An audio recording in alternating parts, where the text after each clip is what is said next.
A few weeks ago, we were all asked to fill in census forms, weren't we? And one of the questions that was asked was all about belief and religion. Last time, back in 2011, 59% of people said that they were Christian. But far fewer, of course, than that were regular worshippers in a church building. 25% of people said they had no religion at all, but nearly 200,000 people put Jedi Knight. That's from the Star Wars films. But even that was down a third from 2001. Maybe the force is waning. It'll be interesting, won't it, to see how all this pans out when this year's figures are eventually published. There is an ongoing debate, though, isn't there, about whether we can prove God's existence or not. The philosopher William Lane Craig, among others, is really helpful to read on this. In fact, his website, which is called Reasonable Faith, is well worth exploring. And on it, he explores a whole range of arguments for the existence of God. One, for example, is the cosmological argument. And this maintains that everything that exists has a reason for its existence, either that it's always existed or that something else caused it to exist. God has always existed, he says, so the question of who made God isn't a real question to ask. Now, most scientists agree that the universe did have a beginning, the Big Bang being one explanation. But this argument says God is the best explanation for the universe existing. If the universe began, then something is responsible for its beginning: God. Following on from this is something called the Kalam argument, and that has three premises. One, everything that begins to exist has a cause. Two, the universe began to exist. Three, therefore, the universe has a cause. Again, the best explanation, he argues, is God. There's the moral argument, which says that it appears that objective human morality is a real thing, and some of it is beyond particular cultures. There's an acknowledgement that some things are just wrong. Now, this argument sees God as being the foundation of some objective standard of right and wrong. Again, there are three premises that he puts forward. One, if God does not exist, objective moral values and duties do not exist. Two, objective moral values and duties do exist. Three, therefore, God exists. So what he's saying is that where do common ideas of right and wrong come from if the whole universe has no intelligence behind it? It's very difficult to explain without God. Then there are arguments based around the fine-tuning of the universe. Conditions for life on Earth are so specific, just right, even a tiny change would mean life couldn't exist. The argument here is that this just could not have happened by chance, that behind the laws of nature is a lawgiver. Now, of course, there are all sorts of places you can explore these arguments and much, much more. But I think the problem with this debate is that it can all become a bit impersonal, a bit like a science experiment. Of course, science experiments have their place. And of course, at the same time, the truth is we can't prove or disprove God's existence. Now, interesting though many of us may find it to discuss these things, it's really not a debate that anyone is going to win, hands down. So, as Christians, for most of us, our role is to help people open themselves up to the possibility of God. We need to engage people's imaginations in how we live and in the stories that we tell. Yes, we need to look as clearly as we can at the evidence, especially for the life, death and resurrection of Jesus. But the Bible itself seeks to use images, word pictures, metaphors to describe what God is like. These are images which open up our imaginations and which speak to our sense of love and justice, our sense of compassion and care. So as Christians, if we have a biblical view of God, it's going to help us not only to live our lives, but to help others too. It's almost as if we need to help people try on God for size. Does knowing Him, choosing to try to follow Him, really work? Does it make sense of the world? Does it make sense of my life and what I am experiencing? I wonder if you've ever been to the opticians. Well, one of the things that they do on an eye test is put a strange contraption on your face which has spaces to slot lenses into. Do you know what I'm talking about? Well, then the optician will have in their hand another piece of equipment like this, and this has other lenses in it. And then they ask you, can you see more clearly with this lens or with this lens? Maybe we need to be asking the same kinds of questions.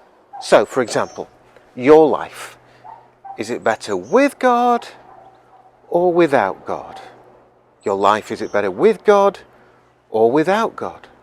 Your dreams, your plans, your hopes for the future, is it better with God or without God? Better with God or without God? What about your friends and your family, the things of life, when they go well and when everything seems to be going wrong? Do things look better with God or without God? Does the future seem more hopeful with God or all by yourself in a cold and meaningless universe? When I decided to follow Jesus, it was because He made sense of the world as it really was. Like a whole new lens in front of my eyes. He made sense of my life and He gave me hope for the future. C.S. Lewis, who wrote the Narnia books and much more besides, once said, "I believe in Christianity just as I believe that the sun has risen, not only because I see it, but because by it I see everything else." Let me say that again. He said, "I believe in Christianity as I believe that the sun has risen, not only because I see it, but because by it I see everything else." It makes sense of everything. It illuminates everything. Now, at its heart, the Christian faith is all about a relationship with God. So knowing who He is and getting to know Him better is going to be essential. One of my favourite stories of Jesus, and of course Jesus tells many stories, is from Luke chapter 10. This story is often called the parable of the prodigal son or the lost son. It's one of those stories which can really speak powerfully to us about who God is and how He relates to us. Let's just hear a bit of that story now. Jesus continued, "There was a man who had 2 sons. The younger one said to his father, 'Father, give me my share of the estate.' So he divided his property between them. Not long after that, the younger son got together all he had, set off for a distant country, and there squandered his wealth in wild living. After he had spent everything, there was a severe famine in that whole country, and he began to be in need.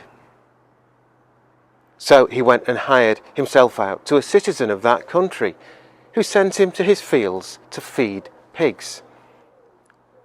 He'd longed to fill his stomach with the pods that the pigs were eating, but no one gave him anything. When he came to his senses, he said, 'How many of my father's hired servants have food to spare? And here I am, starving to death. I will set out and go back to my father and say to him, Father, I have sinned against heaven and against you. I am no longer worthy to be called your son. Make me like one of your hired servants.' So he got up and went to his father. But while he was still a long way off, his father saw him, and he was filled with compassion for him. He ran to his son, threw his arms around him, and kissed him. The son said to him, "Father, I have sinned against heaven and against you. I am no longer worthy to be called your son." But the father said to his servants, "Quick, bring the best robe and put it on him. Put a ring on his finger and sandals on his feet. Bring the fattened calf and kill it. Let's have a feast and celebrate. For this son of mine was dead and is alive again. He was lost and is found." So they began to celebrate. If we want a true and helpful picture of God, then this is a good place to look. God as the perfect father or the perfect parent, patient and compassionate, loving the child no matter what the personal cost, forgiving, welcoming the children home, no matter where they've been or what they have done. This, Jesus says, is what God is like. And for the son who leaves, he has a choice. It's his. He can come home to God, he can search for him, or he can ignore him.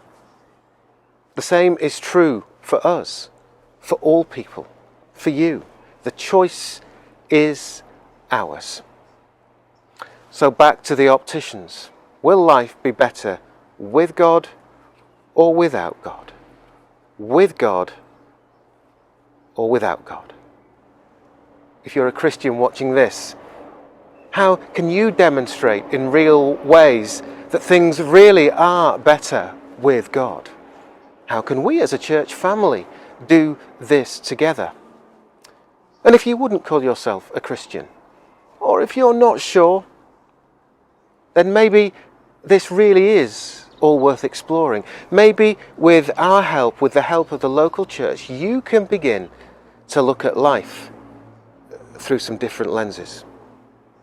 Maybe we'll all find that life really is much better with God